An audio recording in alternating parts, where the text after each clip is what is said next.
ప్రస్తుతం తెలుగు చలనచిత్ర పరిశ్రమలో కుర్ర హీరోల మేనియా కొనసాగుతోంది. వరుస హిట్స్ తో young heroes దూసుకుపోతున్నారు.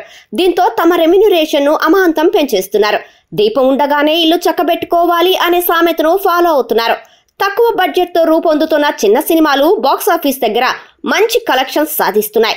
Mirai hero Teja సజ్జా, లిటిల్ హార్ట్స్ మౌలి, సుహాస్, సిద్ధు, ప్రియదర్శి ఇలా యంగ్ హీరోలంతా వరుస హిట్స్ తో తమ పారితోషికాలను బాగా పెంచేసినట్లు సినిమా సర్కిల్స్ లో చర్చించుకుంటున్నారు. ఇక Hanuman movie blockbuster hit సాధించడంతో పాన్ ఇండియా హీరోగా మారిపోయాడు తేజ సజ్జా.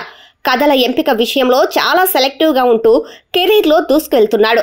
సోషియో ఫాంటసీ సినిమాగా వచ్చిన మిరాయ్ అనే చిత్రంతో మెస్మరైజ్ చేశాడు ఈ కుర్ర హీరో. గతంలో హనుమాన్ సినిమాకు 2 కోట్ల వరకు రెమ్యునరేషన్ తీసుకున్న తేజ సజ్జా తాజాగా నటించిన మిరాయ్ కోసం 5 కోట్లు తీసుకున్నట్టు టాక్. ఇక తన నెక్స్ట్ మూవీ కోసం 10 కోట్ల వరకు పారితోషికం డిమాండ్ చేసినట్టు సమాచారం. చిన్న సినిమాగా విడుదలైన లిటిల్ హార్ట్స్ చిత్రం కూడా బాక్సాఫీస్ వద్ద భారీ వసూళ్లు రాబట్టింది. ఎలాంటి అంచనాలు లేకుండా వచ్చిన ఈ సినిమా బాక్సాఫీస్ ముందు కలెక్షన్ల వర్షం కురిపించింది. చిన్న బడ్జెట్ తో తీసిన ఈ సినిమా దాదాపు 45 కోట్ల వరకు కలెక్ట్ చేసినట్టు సమాచారం. ఈ మూవీలో నటించిన కుర్ర హీరో మౌలి టైం మామూలుగా లేదు. లిటిల్ హార్ట్స్ హిట్ తో అతడి దశ తిరిగింది.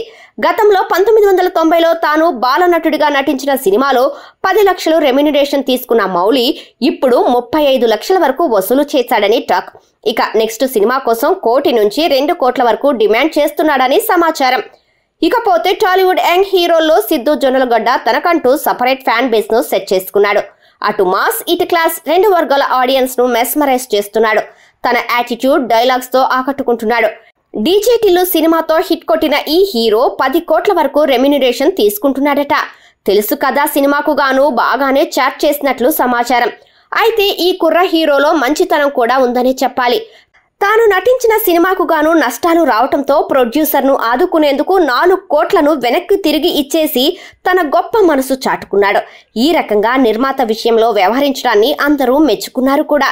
ఇక సుహాస్, ప్రియదర్శి లాంటి యంగ్ కమేడియన్లు కూడా హీరోలుగా మారి చిన్న బడ్జెట్ సినిమాలతో విజయం సాధిస్తున్నారు.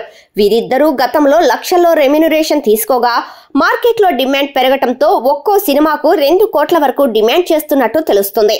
ఈ రకంగా మినిమం గ్యారంటీతో కుర్ర హీరోలు తమకంటూ ఓ మార్కెట్ నైతే క్రియేట్ చేసుకున్నారు.